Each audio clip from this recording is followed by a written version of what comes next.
आप सभी को दयानंद वैदिक कॉलेज की एक छात्रा श्रद्धा पटेल का सादर नमस्कार। आज मेरी अभिव्यक्ति का विषय है राष्ट्र निर्माण में युवाओं की भूमिका। आज हम युवाओं के संदर्भ में बात कर रहे हैं तो यह जानना आवश्यक हो जाता है कि आखिरकार युवा होने का मतलब क्या है। युवा होना इस बात पर निर्भर नहीं करता है कि हमारी उम्र कितनी है, हम छोटे हैं या बड़े, बल्कि इस बात पर निर्भर करता है कि हमारे अंदर उत्साह, उमंग, जोश, कुछ कर गुजरने का जुनून, आत्मविश्वास कितना है। युवा पीढ़ी किसी भी राष्ट्र का आधार होती है।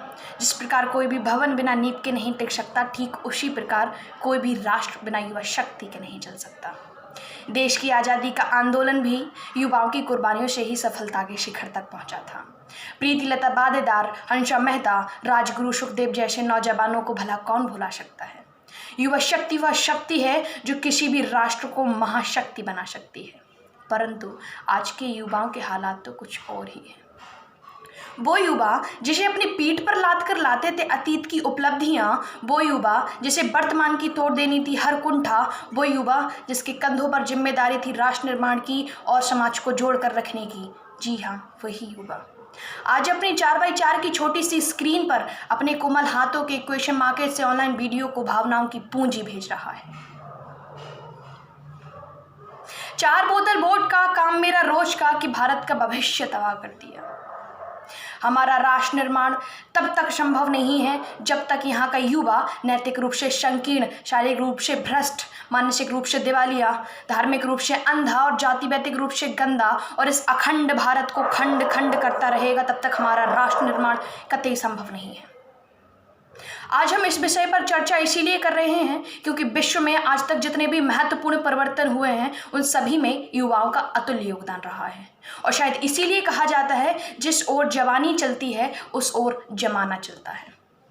आज हमारे देश के कई युवा कूड़े से घर निर्माण की चीज़ें बना रहे हैं तो कोई सूखाग्रस्त इलाकों में किसानों के लिए पानी के संसाधक जुटा रहे हैं।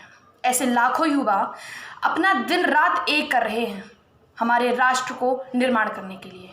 हमारे देश के राष्ट्र निर्माण के लिए हमारी युवा बहनें भी अपना परचम लहरा रही हैं, जैसे खेल जगत में साक्षी मलिक, पीवी सिंधु, गीता फोगाट, बबीता फोगाट और हाल ही में हिमा दास 400 मीटर दौड़ स्वर्ण पदक जीतकर बन जाती हैं भारत की पहली युवा एम्बेसडर। अब आप क्या सोचते हैं, यदि हमारी भावी युवा पीढ़ी सही पद पर चले और अच्छे कार्य करे तो वह दिन दूर नहीं जब भारत दोबारा विश्व रोग के पद पर आसीन होगा। और हमारी युवा शक्ति को देखकर ही विश्व समृद्धि की भविष्यवाणी में भी यह कहा गया है कि भारत जल्द ही पूर्ण विकसित राष्ट्र के रूप में तब्दील होगा।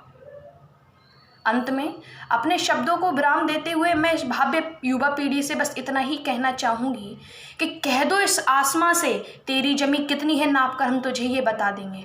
कि कह दो इस आसमां से तेरी जमी कितनी है, तुझे नाप कर ये हम बता देंगे। जब भी उठेंगे, जब्बर उठेंगे और दुनिया के सारे झंडे अपने तरीके से हिला देंगे। कि दुनिया के झंडे सारे अपने तरीके से हिला देंगे। धन्यवाद। जय हिंद, जय भारत।